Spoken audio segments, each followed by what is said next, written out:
I think that was the best part about the whole thing because y'all made it easier for me. Siddhi alias Faria గారు, Yes. ఇందాకలా మీరు stage ఎక్కే ముందు మీ కాళ్ళకి దెబ్బ తగిలింది అనుకున్నాను, పాపం బ్లడ్ వస్తుందేమో అని.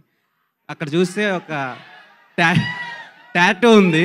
So what was the reason about that tattoo and what was the meaning about that?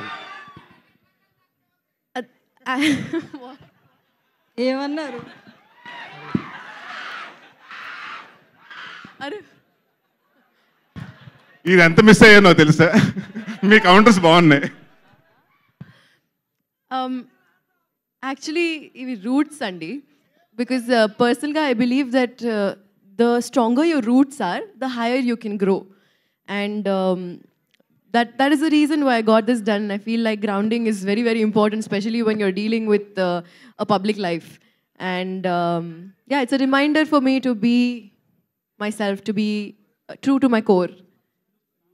Thank you అండి. నరేష్ గారు ఇక్కడ సో ఇప్పుడు ఆ ఒకటి అడక్కు అంటూ ఎలిజిబుల్ బ్యాచిలర్స్ కోసం వస్తుంది కదా ఈ మూవీ. అయితే టాలీవుడ్లో కూడా చాలామంది ఉన్నారు.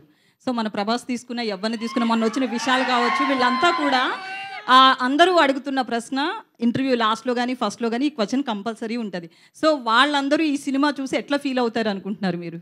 అది అందరూ కాదు, నన్ను కూడా అడిగారు పెళ్ళి అవ్వక ముందు. దాదాపు 6 సంవత్సరాలు అడిగారు ఎప్పుడు పెళ్ళెప్పుడు అని. So I think it's become అంటే అది వాళ్ళ ఇష్టం కదండి, వాళ్ళు ఎప్పుడు పెళ్లి చేసుకుంటారు వాళ్ళ ఇష్టం, వాళ్ళ ఇది.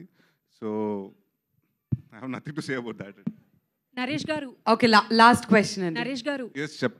సో హియర్ ఆర్గానిక్ కామెడీతో like you are saying like coming back right? Organic కామెడీతో ఆర్గానిక్ కామెడీతో you are coming back right?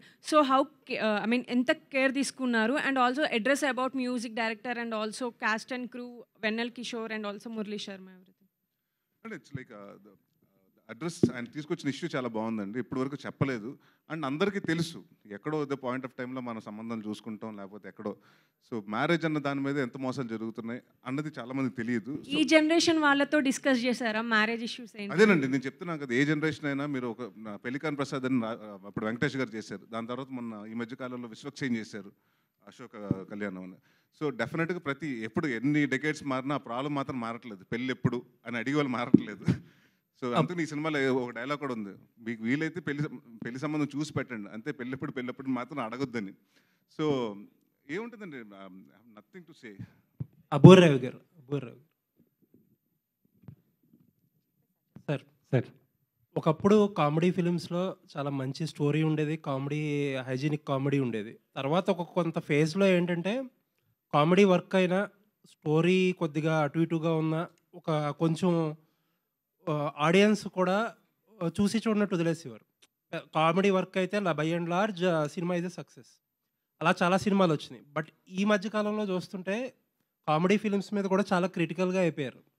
ఎంత నవ్వుకున్నా సరే లాస్ట్కి ఒక కంప్లీట్ కంక్లూజన్ అనేది పర్ఫెక్ట్గా లేకపోతే కామెడీ సినిమాలను కూడా రిజెక్ట్ చేస్తున్నారు. ఇది ఒక రైటర్గా ఎంత టఫ్ ఇలాంటి టైంలో ఒక కామెడీ సినిమాగా రాయడం? చాలా టఫ్ అండి. ఎందుకంటే అవైలబుల్ సోర్సెస్లో ఏది స్టార్ట్ చేసినా, యూట్యూబ్ చూసినా, ఇంకోటి చూసినా ఎప్పుడూ ఎదురుగుండా కామెడీ ఉంటుంది. వాటన్నిటిని తట్టుకొని మిమ్మల్ని నవ్వించాలంటే వెనకాల బేసిక్గా దాంట్లో ట్రూత్ ఉండాలి. ఆ నిజం ఉండి, ఆ సిచ్యువేషన్ ఉంటే మనం నవ్వించవచ్చు. అండ్ ఎండ్లో ఏదో ఫినిషింగ్ అన్నది ఉంది చూసారా, 360 ట్రిలియన్ల బిజినెస్ జరుగుతుంది పెళ్లి మీద ఇండియాలో. ఓన్లీ పెళ్లి సంబంధాలు వీటి మీద 2500 కోట్ల బిజినెస్ జరుగుతుంది. ఈ చిన్న హింట్ చాలు మీకు దీంట్లో సీరియస్నెస్ ఎంత ఉందో చెప్పడానికి.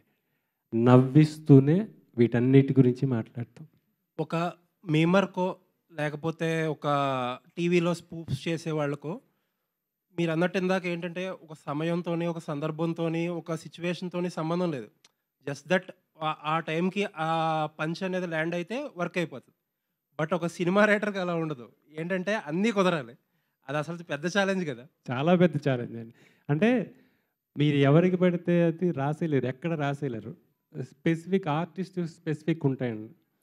ఆయన చేసిన గత సినిమాలన్నీ ఆయన టైమింగ్ ఒకటి ఉంటుంది, నరేష్ గారి టైమింగ్ ఒకటి ఉంటుంది, అండ్ ఈ సినిమా క్యారెక్టర్కి ఒక టైమింగ్ ఉంటుంది. రెండు బ్యాలెన్స్ చేసుకుని ఆ సిచ్యువేషన్కి రాయడమే వెరీ టఫ్ జాబ్. చాలా కష్టమైన విషయం. నేను కష్టపడ్డా. థ్యాంక్ యూ అండి. All the All right. Thank you, Andy. Thank you for your questions.